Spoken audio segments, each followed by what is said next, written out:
जय हिंद बच्चों। Today we will discuss lecture number 5 of chemistry of T block elements. तो इसमें टॉपिक शुरू करने जा रहे हैं लेटमर डायग्राम्स। तो Latimer diagram for an element presents redox potential data. Redox potential data यानी ऑक्सीडेशन एंड रिडक्शन से related data for a series of compounds, यानी कि बहुत सारे कंपाउंड्स आपको दिखाई देंगे एक ही एलिमेंट के, in which the element is in different states of oxidation. देखिए मैं आपको दिखा देता हूँ। ये देखिए, ये है इस तरह का होता है लेटमर डायग्राम। तो इसमें आपको Fe+6 में भी दिख रहा है, +3 में भी, +2 में भी, प्लस और 0 में भी। ठीक है, डिफरेंट ऑक्सीडेशन स्टेट्स में आपको दिखाई दे रहा है। तो ये तो था इसके एक तरह से डेफिनेशन कि एक ही एलिमेंट अलग अलग ऑक्सीडेशन स्टेट में एक सीरीज में दिखाई देगा आपको, और वो प्रेजेंट करेगा रेडॉक्स पोटेंशियल डाटा। रूल्स देखिएगा क्या है। In this diagram most highly oxidized form of the element is placed on left and the lower oxidation state is placed on right. देखिएगा, हाईएस्ट ऑक्सीडेशन स्टेट है +6, left पे रखा है, और lowest है 0, राइट पे रखा है। पहला पॉइंट क्लियर हो गया। Electrons H+ water are not written in this diagram. देखिएगा, देखिए यहाँ पर तो ये क्वेश्चन है एक तरह से, ये क्वेश्चन है एक तरह से। यहाँ पे आपको H2 दिख रहा है, H+ दिख रहा है, इलेक्ट्रॉन दिख रहा है, लेकिन लेटमर डायग्राम में देखिए क्या आपको ये चीज़ें दिखाई दे रही है। यहाँ इलेक्ट्रॉन दिखाई दे रहा है कहीं, H+ दिखाई दे रहा है कहीं, वाटर दिखाई दे रहा है कहीं, कहीं भी नहीं। लेटमर डायग्राम में है हम नहीं लिखते हैं।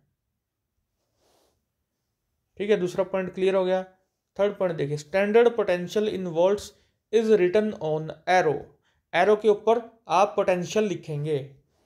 ठीक है, तो ये रहा, आप देखिएगा पोटेंशियल लिखा है कि नहीं। 2.20, 0.77, -0.47 ये लिखा है। ठीक है, तो तीनों रूल आपके इस डायग्राम में फॉलो हो रहे हैं। तो ये है क्वेश्चन। एग्जाम्पल के तौर पे हमने कुछ हाफ सेल रिएक्शन लिए आयरन के। तो Fe2+, 2 इलेक्ट्रॉन मिले, Fe बना, ये दे रखा है आपको। ये रिएक्शन 3 इलेक्ट्रॉन मिले, ये दे रखा है आपको E0। Fe3+ को 1 इलेक्ट्रॉन मिला, ये E0 दे रखा है। FeO4 2- से Fe3+ बना, ये E0 दे रखा है। एक तरह से ये आपको क्वेश्चन दे रखा है, आपने बनाना है लेटमर डायग्राम इसके लिए। तो रूल आपको याद होगा, अभी अभी मैंने बताया आपको। लेफ्ट साइड पे जो कंपाउंड या जो आप रखेंगे एलिमेंट, वो क्या होगा, हाईएस्ट ऑक्सीडेशन स्टेट में होना चाहिए। ठीक है, तो चलिए देखते हैं। तो इनमें से लेटमर डायग्राम बनाना शुरू कर रहे हैं। FeO4 2- +6 में है, सबसे लेफ्ट में रख लिया। Fe3+ +3 वाला है, फिर Fe2+ रख लिया, और फिर Fe0 रख लिया। ठीक है, और एरो के ऊपर हमने इनका पोटेंशियल रख दिया। +2.20 दे रखा था, देखिए पीछे देख लीजिए एक बार, ये रहा। Fe3+ से इलेक्ट्रॉन मिला, Fe2+ बना, 0.77 दे रखा है, तो वो 0.77 लिख लिया। Fe2+ से Fe के लिए हमें -0.47 दे रखा है, वो लिख लिया हमने। ठीक है, और एक और दे रखा है हमें सेकंड रिएक्शन का, ये 0.057 वाला, वो भी हमने नीचे लिख लिया। ठीक है, तो इस तरह से देखिए हमने लेटमर डायग्राम बना लिया, और इससे कुछ इन्फॉर्मेशन भी मिलेगी जो कि हम अभी डिस्कस करने जा रहे हैं थोड़ी देर में। तो ये पॉजिटिव वैल्यू जो है +2.20, that shows that ferrate ion can be easily reduced and it acts as strong oxidizing agent. +2.20 है, ठीक है, और ये पॉजिटिव वैल्यू है, हाई वैल्यू है। तो FeO4 2- जो कि +6 में है, यानी कि आयरन जो है +6 ऑक्सीडेशन स्टेट में है। तो अब ये क्या करेगा, ये जाना चाहेगा नीचे वाली ऑक्सीडेशन स्टेट में। तो it will act as oxidizing agent. Oxidizing agent क्या होता है, जो दूसरे की ऑक्सीडेशन कर दे और खुद की रिडक्शन करा ले। दूसरे की ऑक्सीडेशन का मतलब है उससे इलेक्ट्रॉन ये छीन लेगा, +6 में +3 चला जाए, +6 से कहाँ चला जाएगा, +3 में चला जाएगा। So it is acting as strong oxidizing agent in +6 oxidation state. और मैंने लिख रखा है कि this negative value shows that the species to the right of this value is a strong reducing agent. Minus का मतलब क्या हो गया कि इसके राइट में जो है, राइट में कौन है, Fe है। The species to the right of this negative value is a strong reducing agent, यानी कि Fe जो है, आपको पता भी है कि Fe इलेक्ट्रॉन दे सकता है, और अगर ये इलेक्ट्रॉन किसी को दे देगा तो ये खुद +2 या +3 में चला जाएगा, यानी कि ये इस तरफ जा सकता है। ये इस तरफ आना चाह रहा था, ये इस तरफ जाना चाह रहा है। Metals are electropositive in nature, ठीक है। तो इलेक्ट्रॉन दे सकता है and it is a strong reducing agent, ठीक है। रिड्यूसिंग एजेंट क्या होता है, जो दूसरे को रिड्यूस कर दे और खुद की उसकी ऑक्सीडेशन हो जाए। अगर Fe की ऑक्सीडेशन हो गई तो वो इलेक्ट्रॉन खो देगा, किसी और को मिल जाएंगे और Fe के ऊपर +2 चार्ज आ सकता है। सो इस बॉक्स का ये मतलब है। From above diagram, we came to know that for change Fe3 plus 2 Fe, it is -0.057 volt. पिछले डायग्राम में हमें पता चला कि Fe3 प्लस से Fe तक जाना है तो हमें -0.057 वोल्ट लगेगा, बट जब हम ऐड करते हैं 0.77 और -0.47 को, ये देखिए जब हम ऐड करते हैं, यहीं पे देख लेते हैं कि हमें Fe3 प्लस से Fe जाना है और ये माइनस में 0.057 दे रखा है, लेकिन 0.77 और -0.47 को ऐड करते हैं तो क्या होता है, तो आता है 0.30, आना चाहिए था 0.057। तो हुआ क्या कि हम E0 को ऐड कर रहे हैं, E0 को हमें ऐड नहीं करना है, E0 को हम ऐड नहीं कर सकते बिकॉज ये इंटेंसिव प्रॉपर्टी है, इसको हम ऐड नहीं कर सकते, हम पोटेंशियल्स को ऐड नहीं कर सकते। इसलिए हमें एक नया कंसेप्ट ऐड करना पड़ेगा, डेल्टा जी, जो कि एक एक्सटेंसिव प्रॉपर्टी होती है, उसको हम ऐड कर सकते हैं, एक्सटेंसिव प्रॉपर्टी को, ठीक है। तो जैसे एग्जांपल दे रखा है आपको, Fe3 plus electron Fe2 plus बना, E0 दे रखा है, तो इस Fe3 प्लस इलेक्ट्रॉन और Fe2 प्लस बन रहा है, इसके लिए आप डेल्टा जी नोट का फॉर्मूला लगा दो, -NE0F। N है इलेक्ट्रॉन चेंज कितना, 1 है तो 1 लगा दिया, E0 0.77 है, F आप ऐसे ही रख लो अभी, ठीक है। Fe3 प्लस से हम Fe2 प्लस में चले गए। आगे देखिए Fe2 प्लस से हमें Fe में जाना है तो 2 इलेक्ट्रॉन लगे, फॉर्मूला सेम है, -NE0F। N कितना है यहाँ, 2 इलेक्ट्रॉन का चेंज है, E0 आपको 0.47 दे रखा है, F आपको दे रखा है, ये आपका आंसर आ गया। दोनों इक्वेशन को ऐड कर देंगे, ठीक है। एक इक्वेशन थी Fe3 प्लस इलेक्ट्रॉन, दोनों को ऐड कर देना बस, Fe प्लस 2 बन गया। दूसरी इक्वेशन आपके सामने है Fe प्लस 2 इलेक्ट्रॉन, आपके पास Fe बन गया। देखिए दोनों को ऐड कर देंगे तो क्या होगा, ये Fe2 प्लस और ये कट जाएंगे आपस में, बाकी आप लिख दीजिए, Fe3 प्लस लिख दिया मैंने, 3 इलेक्ट्रॉन बन गए आपके, और ये आपके पास आ गया Fe, ठीक है। डेल्टा जी नोट कैसे आ जाएगा, दोनों का डेल्टा जी नोट भी ऐड कर दीजिए, यहाँ 0.94 था और पीछे आप देख लीजिए क्या था, 0.77 माइनस का, ठीक है। तो दोनों को जब ऐड करेंगे तो आपके पास 0.17F ये आ जाएगा।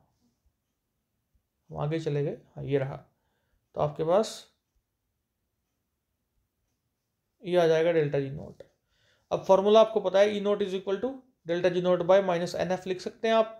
डेल्टा जी नोट अभी निकला है, N की वैल्यू आपको पता है, F की वैल्यू रखिए, और ये आ जाएगा -0.057 वोल्ट, जो कि पीछे आपने एरो पे देखा था नीचे, जो कि हमारा निकलना चाहिए था, निकल नहीं रहा था। तो हमें E0 को ऐड नहीं करना है, हमें डेल्टा जी की जो वैल्यू होती है, ठीक है, डेल्टा जी नोट, वो हमें ऐड करना है, because that is an extensive property, and I think you know that what is intensive and extensive property, okay. So ध्यान में रखिएगा, डेल्टा जी नोट को ऐड करना है, E0 को ऐड नहीं करना है, गलत आंसर आएगा। और सिंपली आप क्या लिख सकते हैं, ये फॉर्मूला लास्ट वाला, E0 is equal to N1 E0, N1 यानी कि पहले रिएक्शन में जो इलेक्ट्रॉन चेंज था एक था, E1 जो भी उसका था, प्लस N2 जो दूसरे रिएक्शन में था इलेक्ट्रॉन चेंज वो 2 का था, 2 लिख लीजिएगा। E2 नोट -0.47 था वो लिख लीजिएगा, divide by N1 plus N2 कर दीजिएगा, सीधा आपका E नोट आ जाएगा। अगर 3 रिएक्शन होंगे तो N1 E1 note plus N2 E2 note plus N3 E3 note divide by क्या कर देंगे N1 plus N2 plus N3।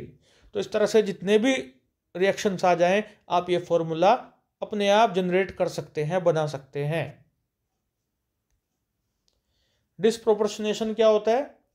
एक ऑक्सीडेशन स्टेट से 2 में चले जाना, ठीक है। एक हायर वाला होगा, एक लोअर वाला होगा। अब देखिए लेटमर डायग्राम की एक खूबी है कि उससे हमें पता लग सकता है कि कौन सी ऑक्सीडेशन स्टेट या कौन सी स्पीसीज ऐसा कर सकती है, डिसप्रोपोर्शनेशन कर सकती है। देखो आपके पास लेटमर डायग्राम दिया हुआ है, ये है, यहाँ 0.15 है, यहाँ 0.50 है। आपको ये देखना है स्पीसीज जो भी कोई भी पकड़ लो, यहाँ पे हमने मान लीजिए कॉपर प्लस पकड़ा, ठीक है। आपके पास हो सकता है 5 या 6 स्पीसीज दे दें, मैंने तो आपके सामने 3 रखी हैं, ठीक है। तो कॉपर प्लस को देखिए, इसके राइट पे 0.50 है, एक हाई वैल्यू है, और लेफ्ट पे कम वैल्यू है। ध्यान से सुनिएगा ये ट्रिक, ठीक है। अगर राइट साइड वैल्यू ज़्यादा है और लेफ्ट साइड वैल्यू कम है ई नोट की, तो ऐसी स्पीसीज यानी कि कॉपर प्लस डिसप्रोपोर्शनेशन करेगी। यानी कि कॉपर प्लस कहाँ जाएगा, कॉपर भी बनाएगा और कॉपर प्लस 2 भी बनाएगा। This is the process that is called as disproportionation.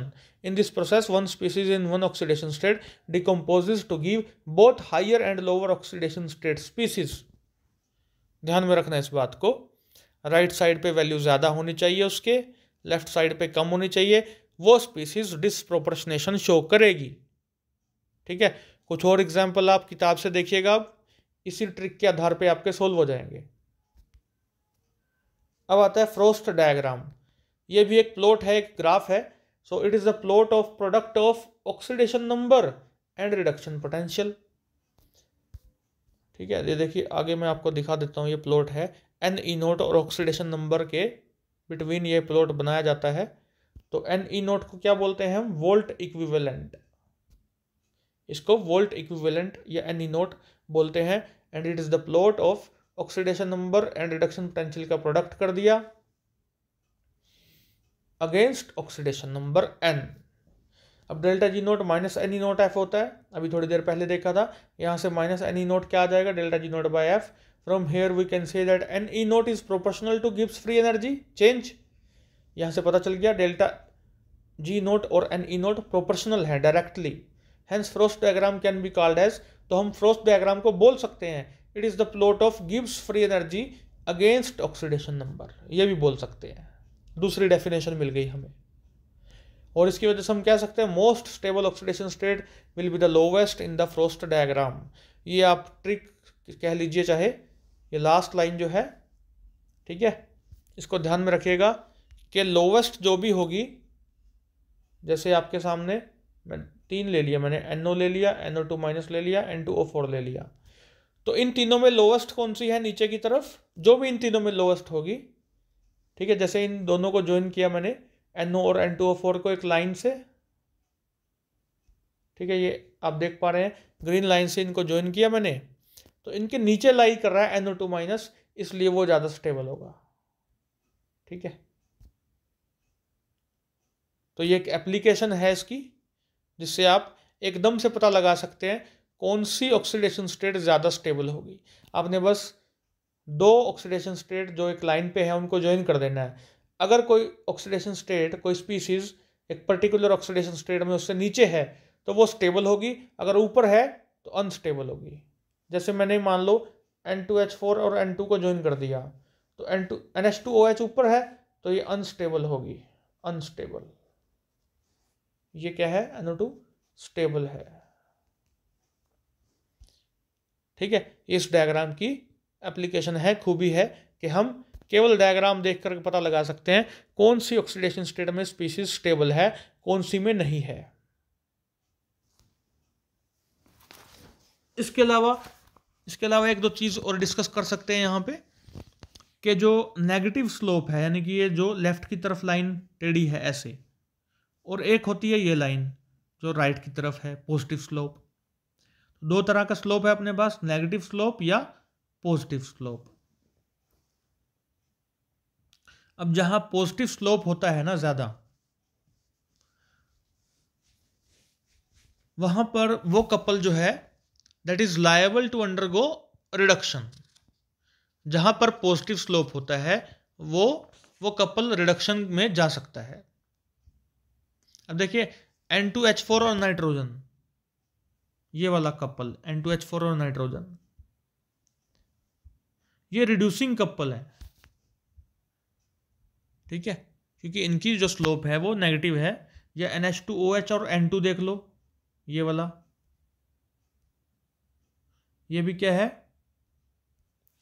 Reducing couple है। N2H4 और N2 और NH2OH और N2 कपल जो है स्ट्रॉन्ग रिड्यूसिंग कपल है, क्योंकि नेगेटिव स्लोप है। और पॉजिटिव स्लोप वाला जो है N2O4 NO2 माइनस या NO N2O NO N2O, ये वाला, ठीक है, या फिर N2O NO3 माइनस, ये भी कह सकते हैं आप, या N2O NO2 माइनस।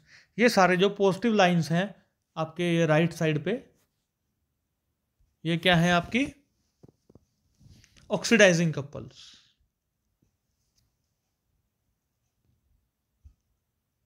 ठीक है, तो रिड्यूसिंग कपल की बात कर ली हमने, नेगेटिव स्लोप वाले। तो रिड्यूसिंग कपल है तो क्या करेगा, खुद ऑक्सीडेशन में चला जाएगा। और जो आपके राइट साइड वाले हैं N2O4 NO2 माइनस कपल, जैसे हमने बताया, ये क्या है, ये पॉजिटिव स्लोप है। और अगर पॉजिटिव स्लोप है तो क्या होगा, ऑक्सीडाइजिंग कपल की तरह एक्ट करेंगे।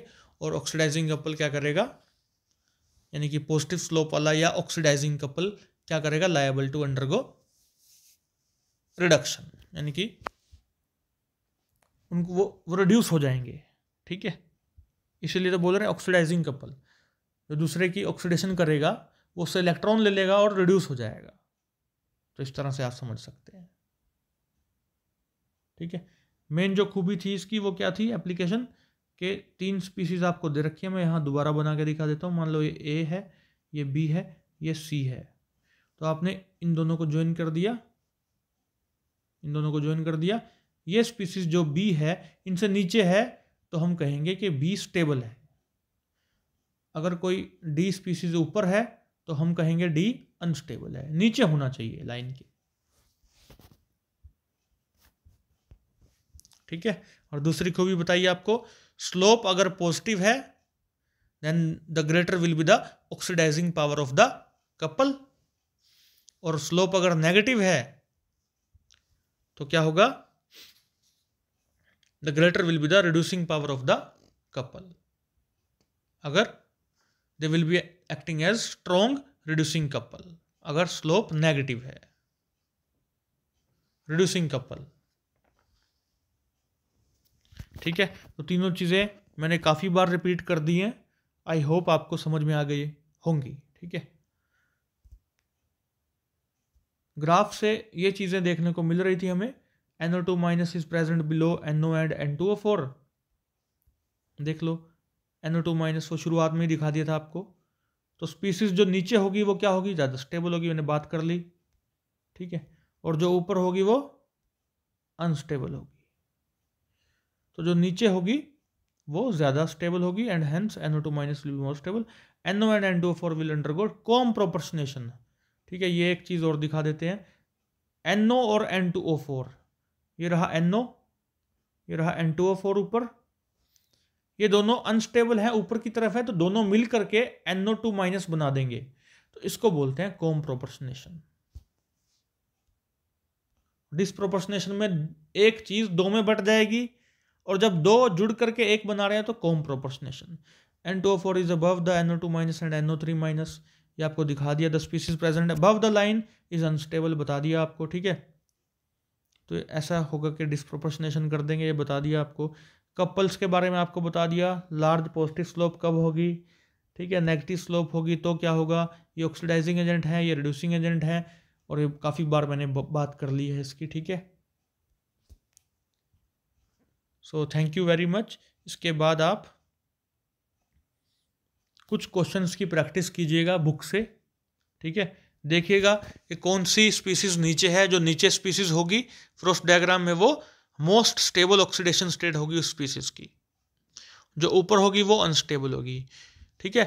लाइन ज्वाइन करके देखिएगा, नीचे जो होगी वो स्टेबल होगी, ठीक है, और जो लाइन से ऊपर होगी वो अनस्टेबल होगी।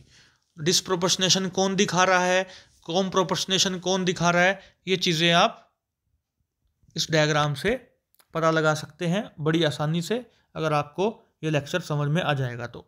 इसके बाद आप बुक से प्रैक्टिस जरूर कीजिएगा, ठीक है। Thank you very much, have a nice day, जय हिंद।